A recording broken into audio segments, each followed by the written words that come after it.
근자의 야구 선수 하나가 한 시대를 최고의 투수로 누렸던 야구 선수 하나가 도박에 관계되어서 굉장히 곤혹을 치르고 있습니다.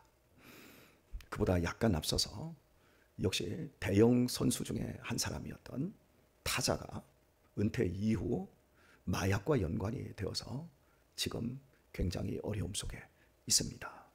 종종 연예인들 가운데 마약 그리고 노름 여러 수치스러운 일들로 인해서 스스로 생을 끊어내는 이런 안타까운 일들을 보게 되어집니다.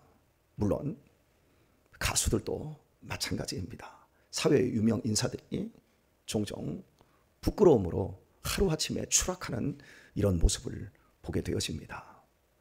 왜 그런 수치스러운 일들을 당할까요?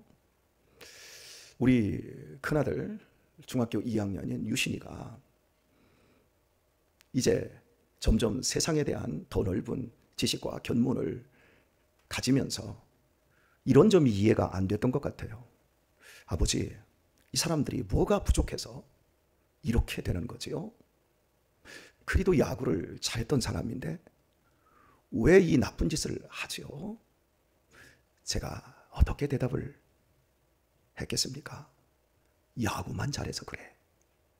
노래만 잘해서 그래. 연기만 잘해서 그래. 어떻게 야구를 잘할까가 중요한 게 아니고 어떻게 연기를, 노래를 잘할까가 중요한 게 아닙니다.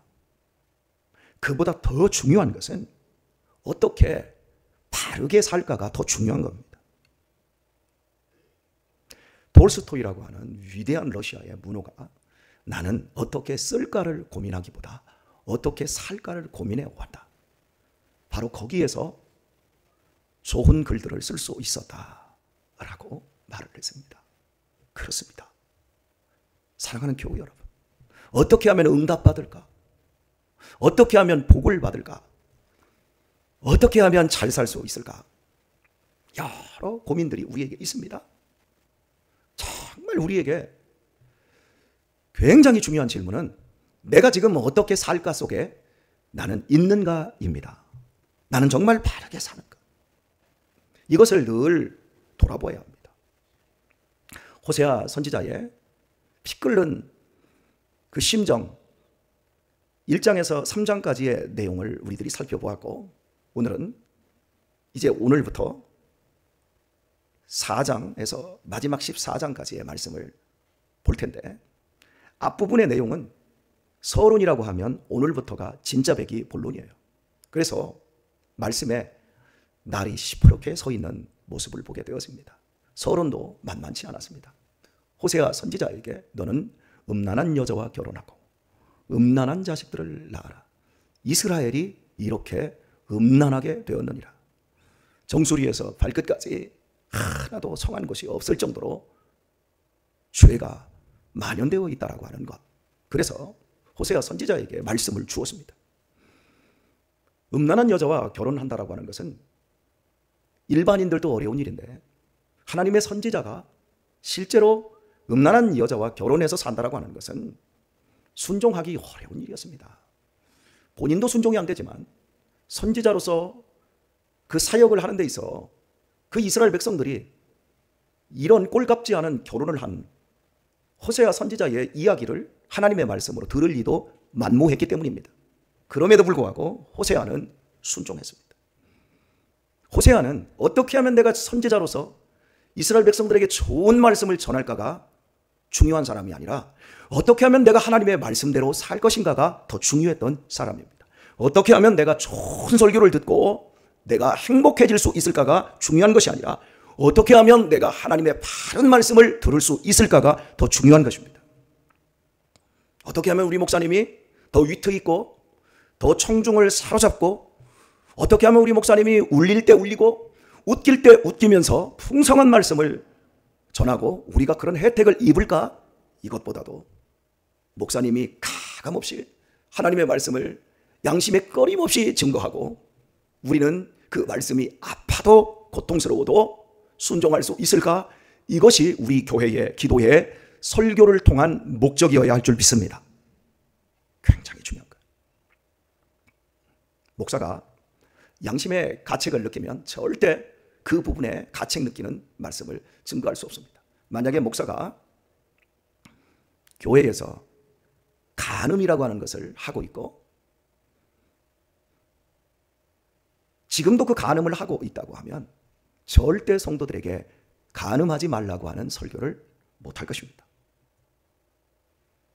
목사가 가정 안에서 아내를 진실하게 사랑하지 못하고 아내에게 진실한 사랑을 받지 못하는 목사라고 한다면 절대 부부관계에 대한 바른 설교를 못할 것입니다. 만약에 한다 할지라도 울리는 꽹과리에 지나지 않을 것입니다. 또 그런 설교에 성도들이 어떻게 은혜를 받고 삶의 가장 중요한 사랑의 1순위가 내 아내와 내 남편이라는 사실을 어떻게 실천할 수 있겠습니까?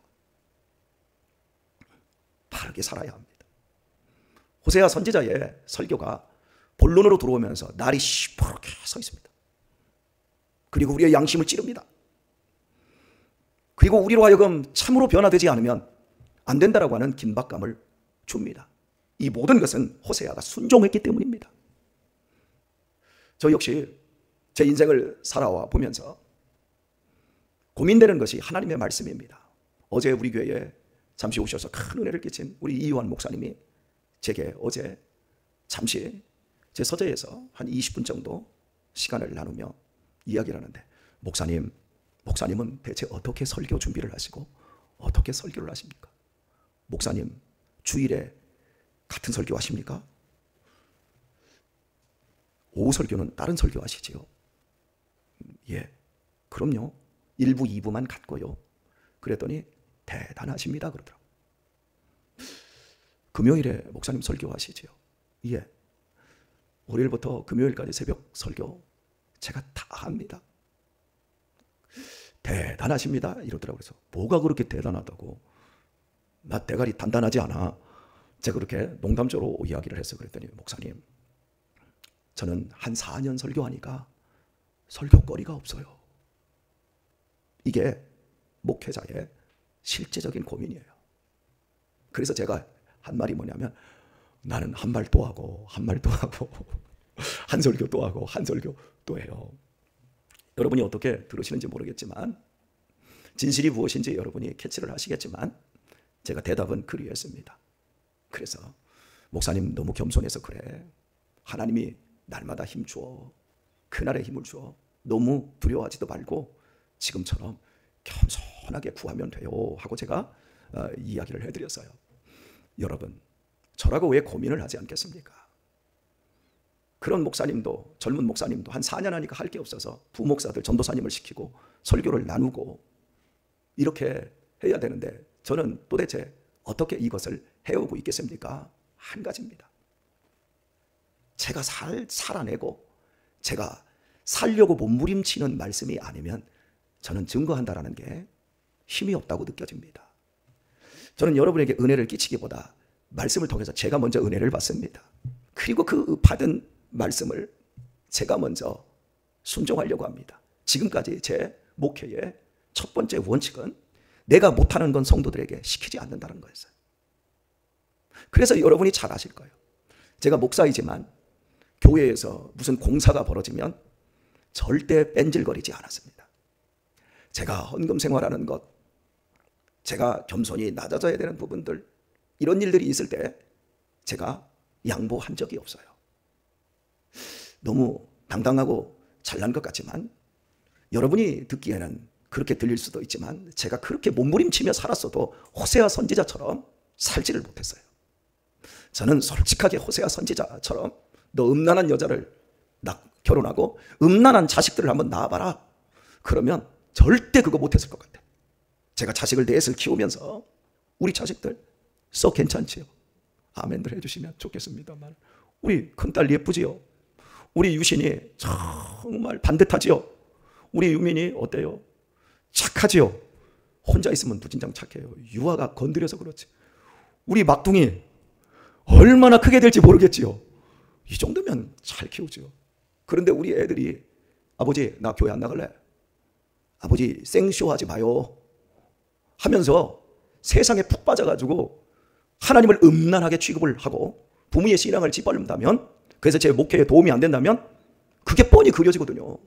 어떻게 결혼해요? 제 아내가 음란해서 결혼했는데 밖에서 바람났고 배가 남산만하게 돼가지고 집에 돌아와서 저 뒷자리에 앉아가지고 오늘 예배 드린다고 해봐요. 여러분 다 도망갈걸? 여기 너무너무 반듯하신 분들 많아서. 뻔히 하는데 어떻게 그걸 순종을 해요? 호세아는 순종했어요. 그리고 나서 4장으로 본격적으로 들어가면서 이스라엘 자손들아 들으라, 여호와의 말씀을 들으라. 저는 오늘 이 한 절을 여러분과 나누기를 원해요. 여러분의 자식들에게 하나님의 말씀 들어야 돼 라고 여러분 말씀합니다. 그때 우리는 과연 어떠한 모습인가요? 여러분을 정죄하고 있는 게 아닙니다. 우리 자신을 돌아보는 거예요. 저 역시 돌아봐야 되고요. 말씀이 범람하고 있습니다. 유튜브를 봐도 말씀이 얼마나 많은 말씀들이 나오는지 모릅니다. 여러분들이 저에게 말씀이 다 채워지지 않는다는 거 제가 다 알고 있습니다. 여러분들 각자는 여러 사람의, 여러 목사님들의, 여러분의 취향에 맞는 목사님들의 설교를 듣고 계십니다. 다 듣고 계십니다. 권 목사의 딱딱한 설교보다 부드럽고 달콤하고 더 풍성한 설교들을 여러분이 듣고 계십니다. 잘하는 겁니다. 제가 하지 말라고 저는 단 한마디도 하지 않습니다. 하십시오. 그러나 여러분이 말씀을 듣기 전에 여러분이 과연 말씀에 대한 태도가 어떠한지를 항상 살필 수 있어야 할 것입니다. 이스라엘 자손들아 여호와의 말씀을 들으라. 쉐마으, 들으라. 들음은 말함의 출발입니다. 들어야만 말할 수 있습니다. 말부터 하면 안 됩니다.